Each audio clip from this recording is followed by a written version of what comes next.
Bahagian A adalah rasmi. Mereka sedang mengadakan mesyuarat pasca projek untuk membincangkan hasil, cabaran dan langkah seterusnya dengan pengurus pihak berkepentingan. Di sini adalah watak pengurus boleh dimainkan oleh salah seorang ahli kumpulan atau imajinasi pelajar. Perbincangan adalah formal, menggunakan laras bahasa profesional. Assalamualaikum dan selamat pagi. Terima kasih kerana hadir ke mesyuarat jawatan kuasa perjumpaan alumni ini. Agenda hari ini adalah perancangan program, bajet pembahagian tugasan dan protokol acara. Baik, saya akan mencatat semua keputusan mesyuarat atau dokumentasi rasmi. Selain itu, saya juga akan memastikan semua maklumat berkaitan mesyuarat disimpan dalam fail jawatan kuasa untuk rujukan pada masa akan datang. Baik, kita mulakan dengan agenda pertama, iaitu tarikh dan lokasi acara. Cadangan daripada pihak logistik. Saya mencadangkan Dewan Utama Universiti kerana ia mampu menampung kira-kira 200 orang tetamu dan mempunyai kemudahan lengkap. Dari segi bajet, kita perlu menganggarkan kos sewaan, makanan, cedera hati dan bahan promosi. Jumlah awal yang dicanangkan ialah RM15,000. Saya mencadangkan agar setiap perbelanjahan direkodkan dengan teliti supaya laporan kewangan dapat disediakan dengan lebih sistematik selepas program berlangsung. Untuk promosi, saya mencadangkan penggunaan media sosial rasmi, alumni serta poster bagi menarik dan ramai penyertaan. Saya juga boleh membantu menyediakan borang pendaftaran dalam talian bagi memudahkan proses pengumpulan maklumat peserta.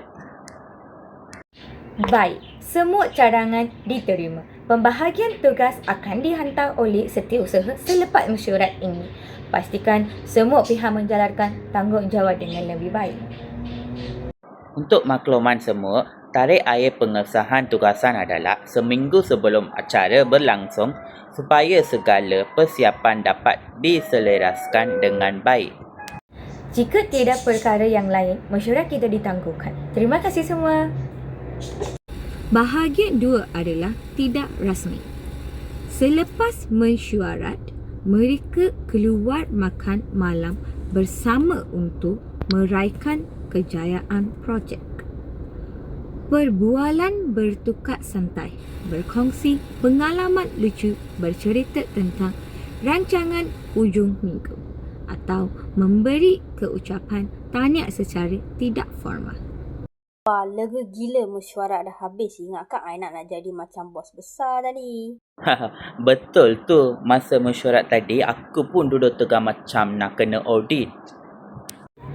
Aku memang kena tegas lah.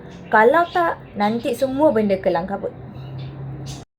Between, korang ingat tak masa zaman uni, dulu kita selalu skip kelas lepas makan tengah hari?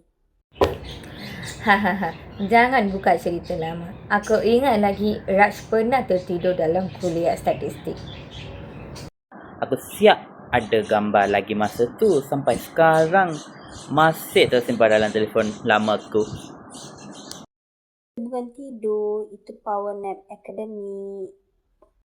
Power nap kononnya. Pensyarah panggil nama kau 3 kali baru kau bangun. Aku rindulah masa kita buat assignment last minute dekat library sampai tutup lampu. Lepas tu semua panik sebab wifi tiba-tiba slow. Tapi akhirnya kita tetap hantar assignment tepat pada masanya. Dan sekarang kita dah jadi jawatan kuasa rasmi. Tak sangka betul dah besar panjang. Lepas event ni kita wajib buat group trip pula. Jangan jadi alumni. Aku setuju. Dah lama kita tak luangkan masa bersama macam zaman universiti dulu. Setuju? Kita kena kekalkan buat gila-gila kita macam dulu. Okey deal. Tapi janganlah suruh aku jadi setiausaha lagi tau.